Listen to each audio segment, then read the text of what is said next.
So, welcome to Sacred Spaces Advanced School of Ancestral Communication. This is part two, continuing the conversation about that quote that I said that came from the Pert M. Heru, or the Book of Coming Forth by Day. I have come to speak the truth and to set the scales of justice in their proper place among those who have no voice. So, really what I want us to get is how important it is to listen beyond what we know, especially today. We have discernment at different levels, but we have to begin to go within. We have to begin to go to create an altar, whether it's in our home or in nature. Me personally, I prefer nature. Um, but whatever works for you, and begin to listen to your guidance. Even in nature, when you're in nature or sitting at your altar, guess what, you're altering your perception because you are being cleansed even in that space. When you go into that space with pure intention to be able to hear, as Afro-Rakanu and Afro-Kaitnu people, we come into this world, and we are created for a very specific purpose. Outside of our culture, outside of our community, we're not functioning in that purpose. So we have a collective function, and we have individual functions. And so again, as I said, what they tried to erase, we came to restore. But one of the things we have to restore is our ability to hear, because that's foundational to communication. And when it comes to truth, our people have been so ravaged that when it actually comes to truth, especially a truth that is very different than anything you have heard, or it is what you consider to be bad or evil, because you have been conditioned to hate yourself and to hate your culture and to hate your roots, which means you really rejecting or hating God. That's a strong statement, but that's real, because we're the mothers and fathers of humanity, and it is God that created our roots.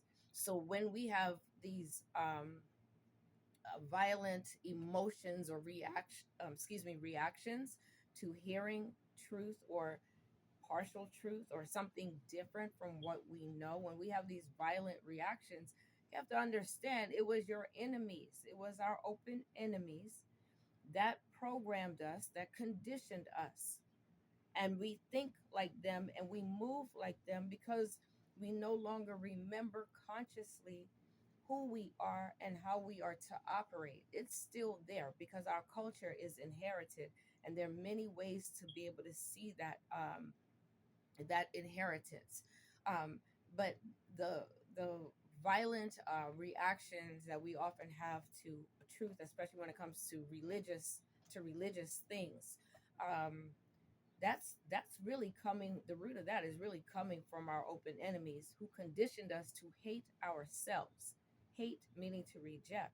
They conditioned us to hate, to reject ourselves, to reject our roots, to reject our gods, to reject our ways of worship. Even when I said gods, some of y'all probably got triggered. And I'm telling you, it is a completely opposite mindset. Our worldview is a completely opposite mindset from this Western um, worldview that we carry. The worldview that we carry is deeply rooted in white supremacy. And although, we are who we are, and we see that and we think we're calling out injustice, because we don't understand the roots, we reject ourselves, we reject our God, and we reject God's system in favor of our open enemy.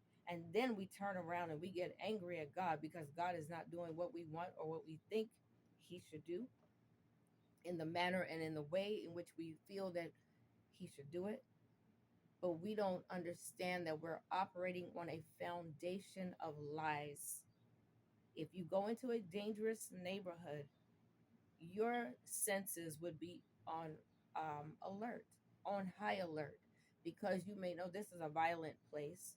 People are looking to see who they can take advantage of. And so you're watching everything with very keen eyes, with very keen ears. You're listening, you're watching, and you're listening, and you're not walking blindly, with headphones on and shades, and no, you're walking very aware of your surroundings. And I'm telling you, it is time for you to walk very aware of your surroundings.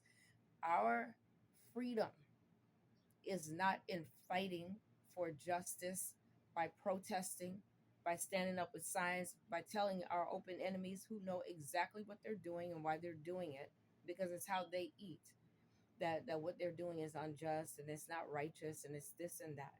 They don't care anything about that. You worship the same God. Think about that. I've heard people say that a long time ago. I didn't really get it. I really didn't get it. How can you worship the same God as your enemy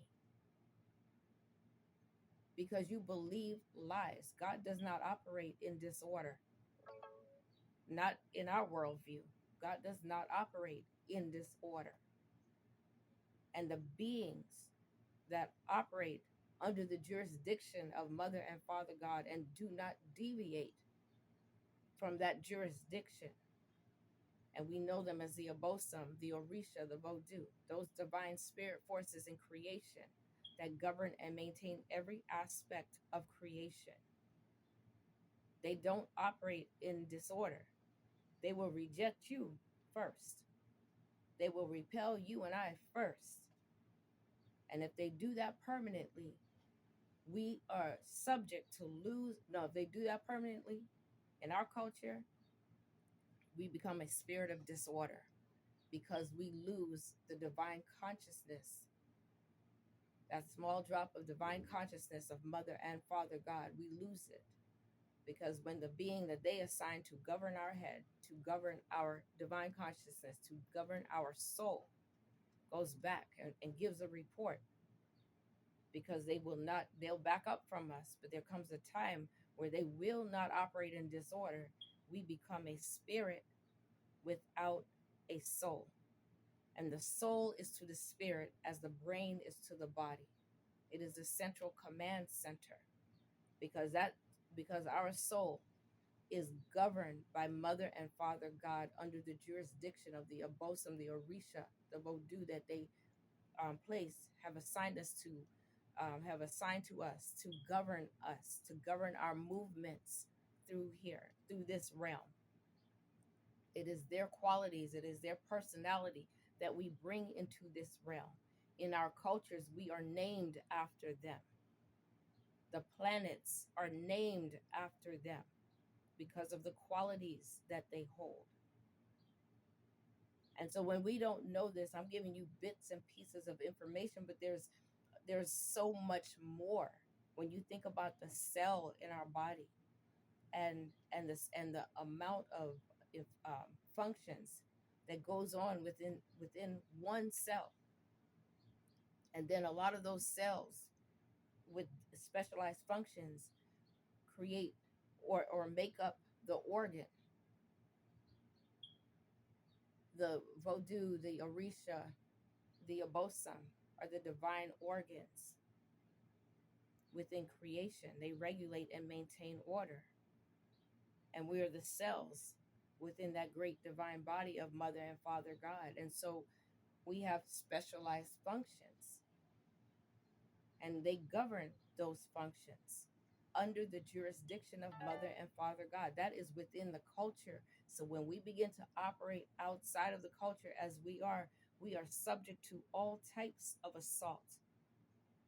And the way we get back to rebalancing our lives and to protecting ourselves, our families, and our communities is to go to the altar on a daily basis to form and or deepen a relationship with Mother and Father God, with our own soul, with our own divine consciousness. The more we do that, literally we are shutting down the disorder at levels that we cannot even see.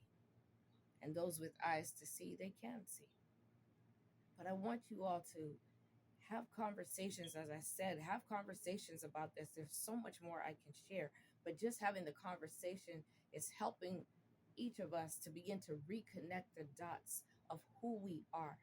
because our identity is what gives us access to the places that we are looking to go. It gives us access to the places that we are already authorized to go, but we're just operating outside of the ancestral jurisdiction, believing the lies. The lies that have come to us as a people have turned us against the gods of our mothers and our fathers. And this is the disorder that we see in the world today. Whenever in the Bible Israel turned against the God of their fathers, what happened? They fell into disrepair.